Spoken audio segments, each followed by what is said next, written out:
Hello, lovers, people, and everybody. Good afternoon, good afternoon, good afternoon, good afternoon. How are you all doing today? I'm doing great. I'm doing great just as ever. Another just quick update, man, this afternoon and Monday, the 27th of June. Good afternoon. Well, it's just about the normal update which I normally bring from time to time regarding the situation going on down there in Nigeria, our lovely country. It's my pleasure to let you know that this massive turnout of the youth in all the states virtually, whether Edo State most especially took place there, and in Abuja as well, and many other places where people have really massively turned out regardless of logistic issue to register the PVC was also there as a problem. But seeing that the youth have so massively come out with one purpose, just to register and be able to cast their vote, and that is their civic right, so that is very commendable. We give God praise for that. But regrettably, the logistics to supply the registration, the PVC itself, and the officials are just nothing good to talk about right now. It's just like, I don't know, I'm just careful not to use bad word, It's not good. The INEC haven't done really well providing the logistics to make sure that the process of registration for the PVC is perfectly done. And where some people are insinuating, oh, maybe because they are afraid that now the youth have massively come out to vote and they are scared the youth is not for them, blah blah blah. That's why they are trying to either sabotage the PVC registration or to halt the PVC itself. We can tell now. However, what we can tell now is that the people are ready, the people are willing, the people are now determined to do the needful. Unlike before, now people don't really care whether you eventually register. People don't care to register before. Even those that register are not even willing to go and vote. So in Edo State, I want to personally give kudos to our young stars, especially Edo Pikin and the rest of those guys. I saw Brother Solomon, the one that always take off with rays. First of all, pick up his shoe, dust it, and before he takes off, I also saw that gentleman was there. So I really appreciate all our Edo indigenes and all guys who have been doing so much, making sure that things are working, because this is what it all takes. It's a collective effort. They are playing their own part down there, spending their hard-earned money and spending their own time. So we out here, all we can possibly do is to take out our time from time to time like this and also talk. Probably people listen to us and understand exactly what we're talking about and what we are doing as well. So we have to contribute little by little. You will find out that we will have a very huge bond to fight this evil that is confronting us daily, because they are not willing to help and they don't have us at heart. And knowing fully well this is the situation of their own mindset, so we really need to work out things for ourselves so that we don't depend on them, we don't rely on them, we don't look up to them for us to have a future, because we're also mature right now.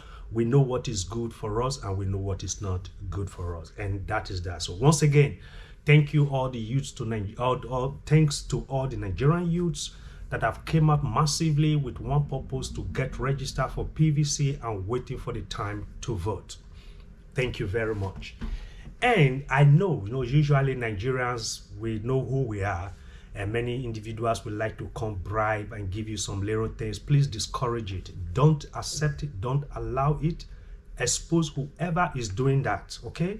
So that we will know who are these perpetrators of malpractices, all this evil that makes the real thing not to take place. So we need to know all these things. So please, I will advise you, anybody approaching you to buy you over or to switch your mind from what your mind is telling you, please expose that person whichever way you can, so that it will not continue again. Because if you condone it, that person will succeed in recruiting another person for that issue. Another update, the attack that took place last time, where the Ametokun said they have arrested some people, but no identification has been released yet, and no more information has been released regarding that. And even the police have denied that they don't know anything about it, which is very normal. If it is not the police that did the arrest, it's Ametukun, it is very clear the police will deny they don't know anything about it until when these suspects or these people caught, whichever way they are caught, proper investigation is done and they will hand them over to the police. Then police can then claim, yes, some individuals were really brought to us, they are currently in our custody and we're carrying out investigation. Possibly that's supposed to happen, but we don't know if there's going to be a twist. But from the rumors, some are saying they are ISWAP. Well, that was the claim of the government. But some are saying they are not even Fulani at all. Nobody knows why they are making these kind of discrepancies claims. And some said, well, outrightly they are Fulanis. But it's not clear right now. There is no conclusive report regarding who were the people involved in these activities, very bad activities that took place some few weeks back. Last but not the least, on this very short gist, is the campaign that is still ongoing. By the day, it becomes more clearer and clearer that APC and PDP has nothing to offer because they have not said anything like, wow. But there are many vague or rather ambiguous statements I kept hearing from the APC candidate, which I actually can't connect to any possible thing that makes sense right now, except if you have it, you will possibly let me know. But one thing that I found very disgusting today is a presidential candidate, an aspirant, does not know if primary school ends in class 5 or class 6. That alone can give you an indication that these guys are actually out of reality. They are out of contact. They are out of awareness. They don't even know what is wrong with us. They don't even know what system are we even living in. Then what system is he coming to preside over if you can't even tell that primary school is from 1 to 6 and you don't know? And the plenty tax talk he's talking about, I don't think he ever read economics, or maybe he has, I don't know if he has an economics that is actually, you know, advising him on what to say when it comes to economy. But from what he's saying right now, an engineer will see him like, what the hell are you talking about, man?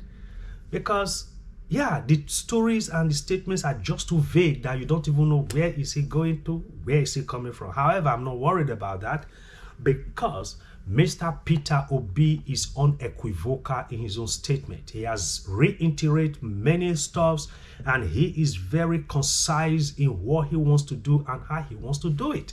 So at least he is giving us a new thing we have never heard before. He has not told us he will build road. No, that will come. But he told us he is able, or rather he is willing, to raise Nigeria from a consuming nation to a producing nation. There is a difference between a consumer and a producer. Look, when you are a producer, meaning you also have enough to eat for yourself before you can sell the other one out.